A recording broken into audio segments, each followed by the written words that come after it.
Bueno, estamos aquí con Ana Mercedes Ocampo Hoyos, una novelista vallecaucana, nacida en Versalles. Su obra tiene mucho que ver con esta región, con su historia. Ella la ha contado y quiero que nos cuentes exactamente cuál es el propósito de esta tu última novela, Justicia, Sarmiento, Pesa y Balanza Justa. La idea de Justicia, Sarmiento, Pesa y Balanza Justa fue haber creado una historia en femenino de una mujer que huyó con su padre de Europa, ambos de ascendencia judía. Por casualidad llegaron a Cartagena, luego se vinieron por el río Magdalena hasta Montebonito, Tolima. Allí los cogió la guerra de los 1000 días y tuvieron que salir huyendo al Valle del Cauca, y allí fundaron lo que fue la Florida y lo que ahora es Versalles Valle, junto con mis abuelos maternos, María Elvira Díaz y mi bisabuelo Efraín Hoyos. Ellos fueron los fundadores, y entonces esta novela es la metáfora de la justicia. Cae justo en la guerra de los 1000 días y ella está entre lo que es saber pesar, la balanza justa, que es una metáfora muy hermosa.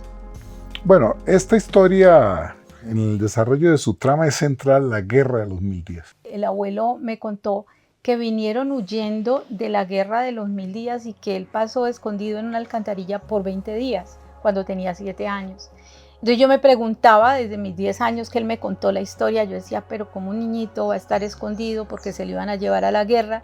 Y entonces esta es la primera novela de mi trilogía, que son Solo Amparo, Esperanza la última que se pierde y Justicia, Sarmiento, Pesa, Justo, Balanza Justa, que son 3 mujeres, 3 verbos, 3 sustantivos, y cada una va teniendo un hilo conductor. De esta novela es la justicia. ¿Por qué? Porque cae justo en la guerra de los 1000 días. Entonces es hacer toda una pesquisa de qué fue la guerra de los 1000 días, de por qué se dio, de cómo lo vivieron.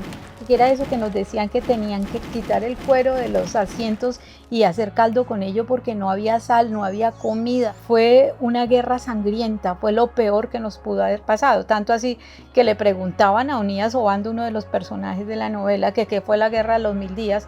Él dijo: un salto hacia atrás. ¿Qué es lo que es una guerra? Un salto hacia atrás. Esos personajes que de origen judío vienen de España porque les toca venirse, y entonces tú los traes acá.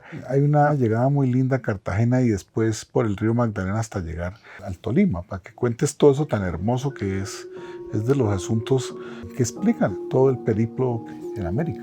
Dentro de mi formación yo soy doctora en geografía, y entonces fue como haber hecho todo un mapa y una reconstrucción histórica desde la perspectiva de la historia, de cómo salieron ellos, de cómo se vivía en España, de por qué huyeron, qué pasaba. Ellos vinieron huyendo del cólera y también de toda la persecución que han sufrido los judíos a través de la historia. Entonces ellos venían huyendo, es recrear todo el viaje que hicieron desde España, desde el puerto de Cádiz hasta que llegan a Cartagena. Venían en el Reina María Cristina, recrear cómo viajaba la gente. En esa época, durante medio siglo aproximadamente, vinieron 60 millones de europeos pobres a poblar América. Y fueron hijos del desasosiego y del abandono, venían por la pobreza. Y se tuvieron que buscar la vida como cayó. Y eso le tocó vivirlo a Justicia y a su padre, que venían huyendo por ser judíos y venían huyendo del cólera. Entonces llegar a un país tan bello como Colombia, Colombia era navegable, en esa época por el río Magdalena se navegaba, ellos llegaron justo en la subienda de peces, entonces esa fue una parte muy linda, hasta que después les toca subir por esas montañas. Dicen que en esa época se moría la gente para ir de un territorio al otro porque estamos viajando por la cordillera. Entonces les toca enfrentarse a eso que ellos jamás conocieron, jamás vieron. Entonces era como juntar esos dos mundos con sus pobrezas y con sus riquezas, que es finalmente como el mensaje que termina siendo la novela. Finalmente para mí justicia es como alcanzar a equilibrar la pesa justa, la balanza justa, pesa los corazones, porque Dios pesa los corazones.